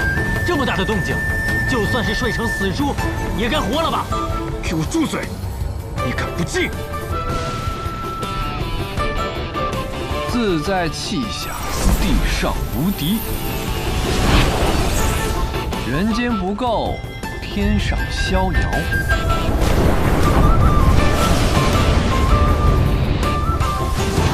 连入两境，竟然直接从金刚凡境到逍遥天境，此人真乃高手。他又何止是个高手？我看温前辈和这位唐门掌事人好像都受到了极大的压制。可我们为什么丝毫没有感觉呢？因为此人对内力的控制太过精准，以至于同一空间内，他想要压制谁便可压制谁。他究竟是谁？老头，怎么样？需要我再抬抬吗？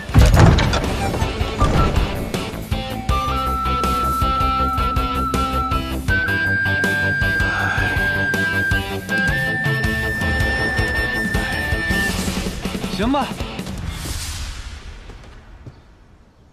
现在用你们最强最狠的毒，一起来杀我吧，可不要留手哦，不然我可是会杀了你们的。老头，你到底要做什么？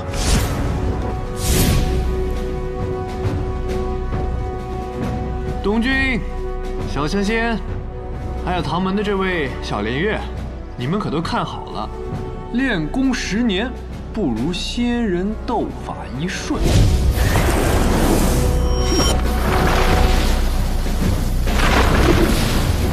万树飞花，这是传闻中万树飞花出，天地间便无路可退，无处可躲，必死无疑。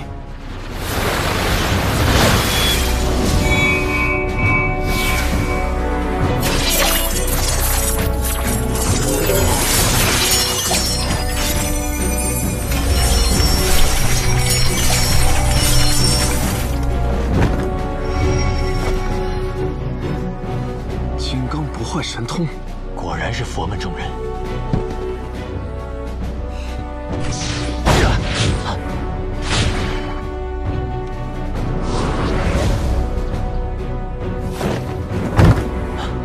道家绝学，灵虚步。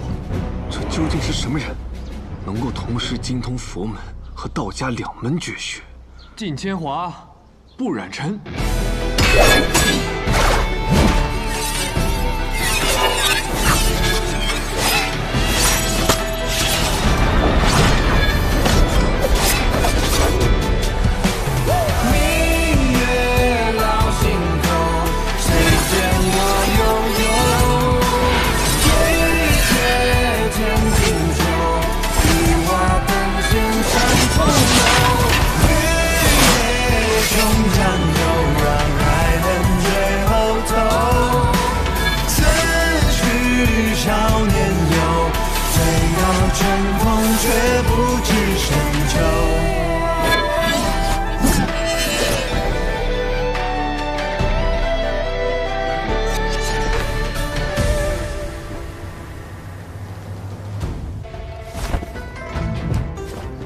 金刚不坏神通虽然号称天下无敌，但凡是外门武功都有罩门。你们唐门有一种暗器，可破一切罩门。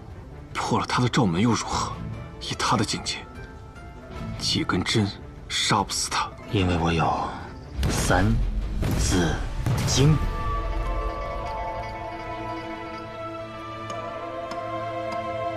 好，我信你。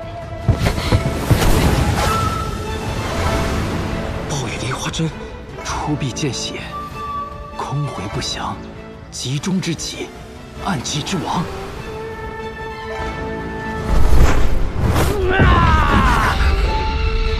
毒死你呀！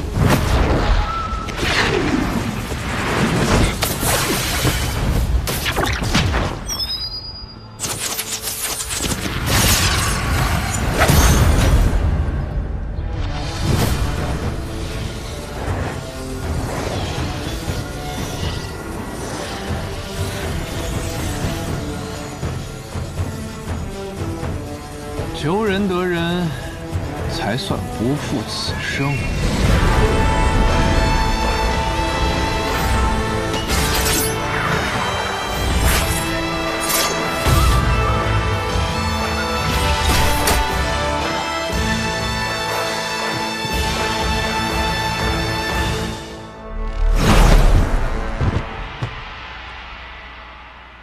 老头，就差你了。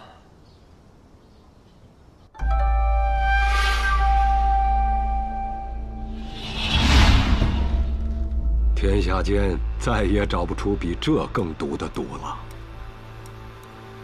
27颗暴雨梨花针，还带着温家的三字经，在你的气血中四处乱走，连带着你刚吞下的那些毒一起发作。我再给你一记仙人福鼎，你就可以往生去了。那就有劳你了。你不会后悔了吧？不会想杀我吧？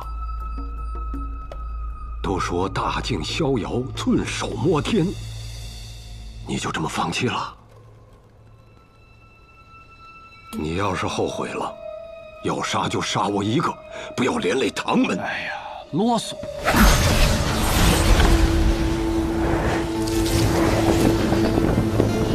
师傅，小白脸，你疯了吗？你现在上去会被他的内力震的五脏俱毁的。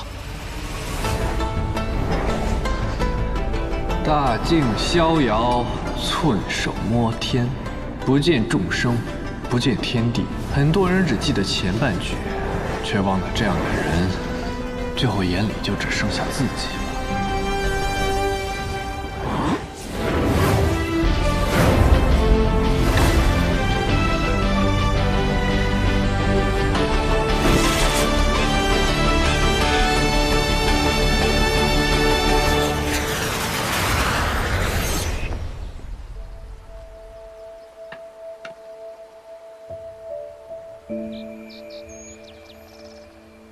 蓬莱静谧瑶池雾，不见人间有仙灵。小莫一，许久不见。你师父清风道人呢？师父已经先去，先生为何忽入神游，来此逍遥？哎，不过想念老友，想来此见见，没想到先走一步了。何谓先走？我是来道别的。不过我说的走，不是走，是要去很远很远的地方。世间最远之地，莫过于蓬莱。先生要去哪儿？要来蓬莱告别。要去一个女子的心里。我收了很多很多徒弟，我非常喜欢他们。倘若有一天他们能够来到这里，还是想请你请他们喝上一杯，就记在我账上。可先生不是已经告别了吗？这样的告别，难道不是此生不见吗？所以说这账我还不上的。这世上死账坏账这么多，还不允许我来一半。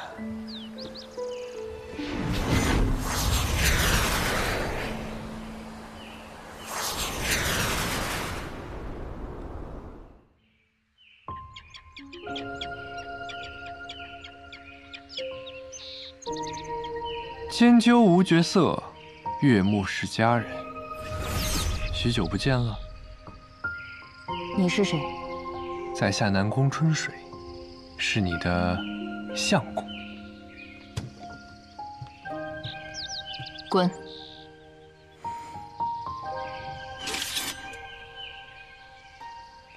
人间已是大雪平，此地仍吹春日风。你是他？怎么我一说我是你的相公，你就会想到他？你难不成在你心里，你的相公就是他？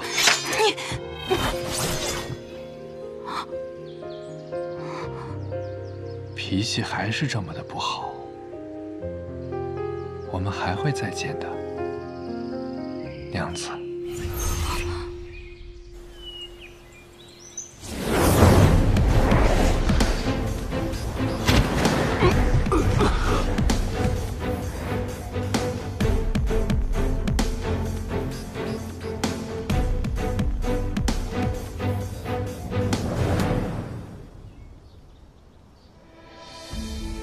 人间太无趣，天上太寂寥，唯我凡事走，此间最逍遥。仙人啊，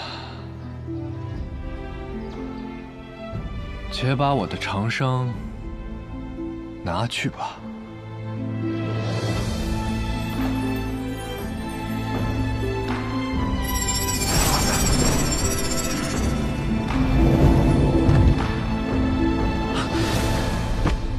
师父，快醒醒啊！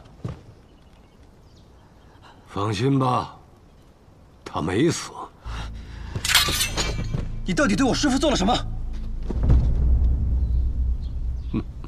呆子，还没看明白吗？这是唐老太爷和李先生联手做的局。局？没错，是他特意找的我，让我帮他做的这场局。唐门传承至今已有300多年了，也算得上是江湖上顶尖的门派之一。若是帮了你这个忙，老爷子，这可就没意思了。你说我不如去拜访一下雷家堡，我有一个徒弟，也姓雷，我很喜欢他，爱屋及乌。不如我去拔一拔雷家堡，拔到个武林盟主的地位，你看如何呀？我们说到哪儿了？哎，坐。这几百年了，唐门还是一个样子，不提到姓雷的，就压根儿意识不到这问题的严重性。真是相爱相杀呀！来，喝茶。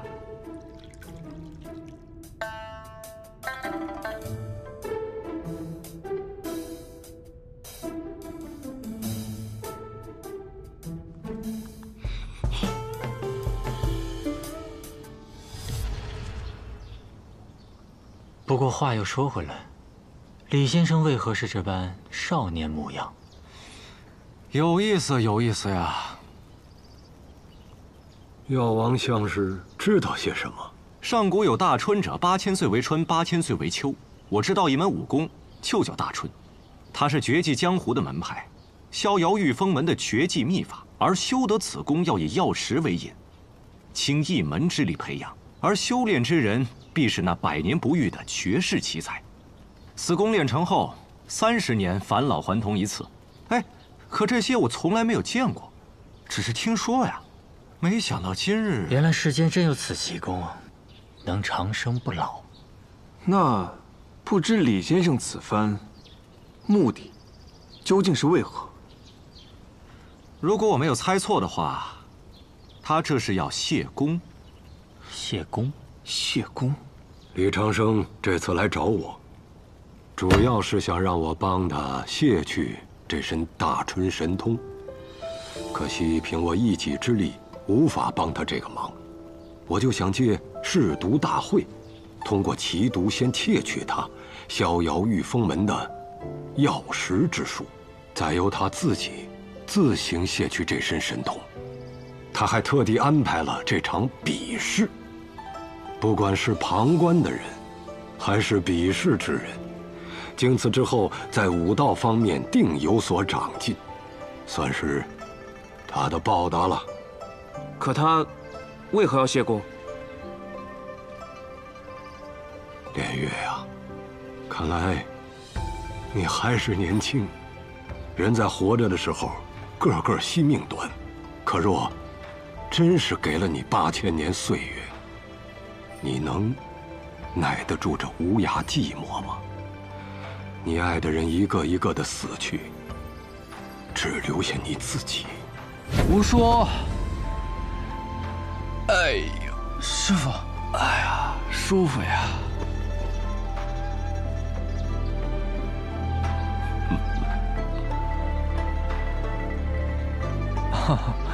重新介绍一下，在下南宫春水，是一位儒雅的读书人。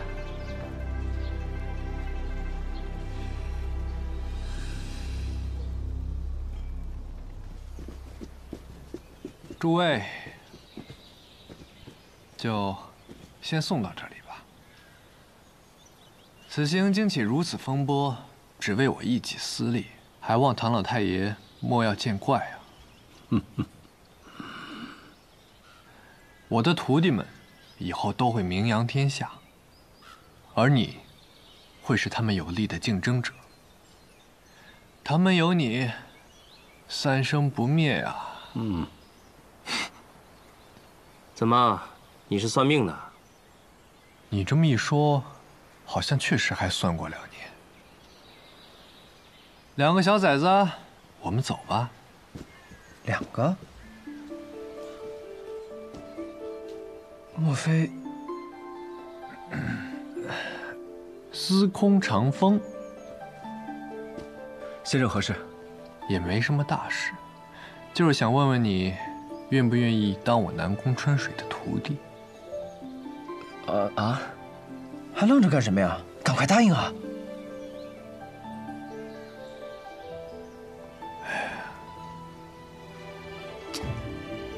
臭小子，还不答应了？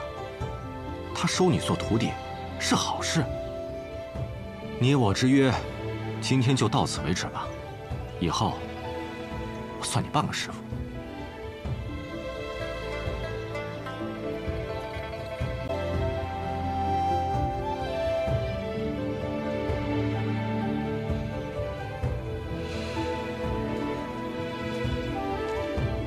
多谢师傅。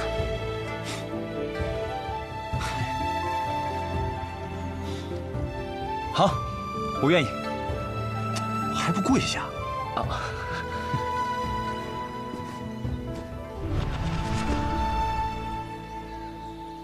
师父在上，受徒儿一拜。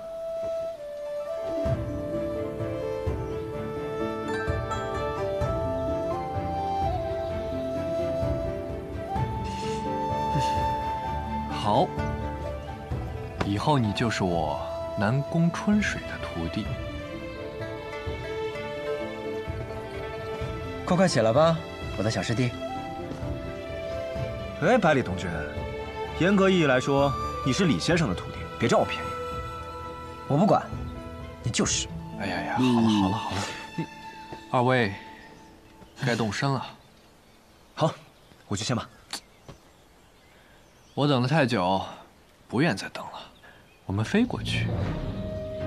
老太爷，你知道我们要去哪儿？到时候把我们的马车送过去，车里还有几罐好酒。我倒是觉得可以再添几坛你们唐门的醉红尘进去。就这么定了。走了。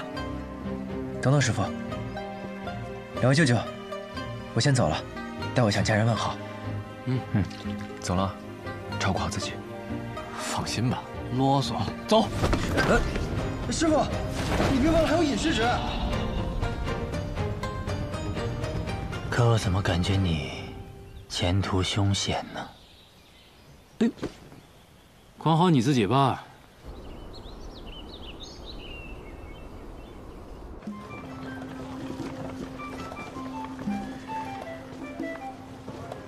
哎呀，徒弟们，怎么有点紧张呢？我们这就到了。师傅，我们不是要去雪月城吗？怎么这上面写着下关？这座城啊，以前叫做大长河，虽然名字里有一个大字，但实际上它很小很小。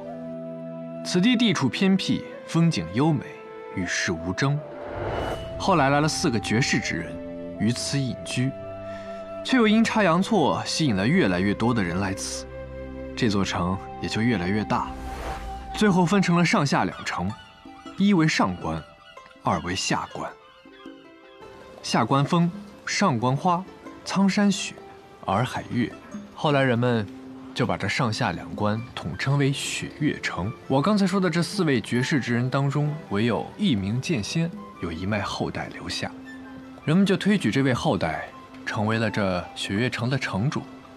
到现在是一名女子，这名女子喜穿红色，眉心一点朱砂，面容绝世，剑法通天。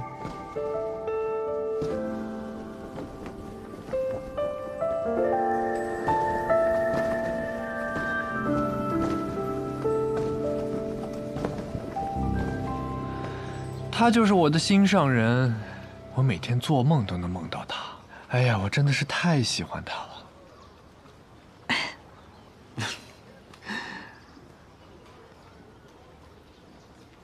师傅，你可是真紧张啊！什么？人一紧张就容易话多呀。师傅，您都活了快200岁了，还是不能免俗啊！哎，去。哎，有人来了。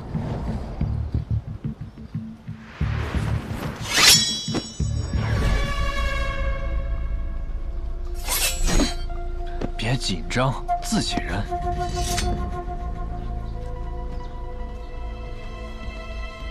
你究竟是谁？洛姑娘，好久不见，失礼了。在下南宫春水。我怎么不记得我认识一个叫南宫春水的人呢？那是因为我们见面时，我还不叫这个名字。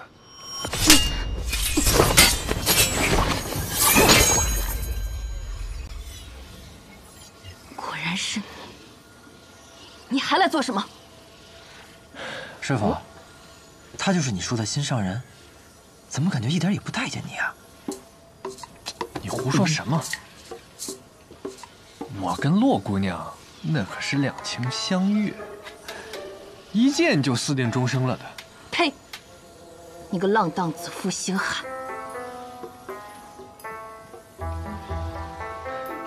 洛姑娘这么多年不见，脾气还是一样的火爆。你是天下第一，我杀不了你，但我也不想再见到你了，滚！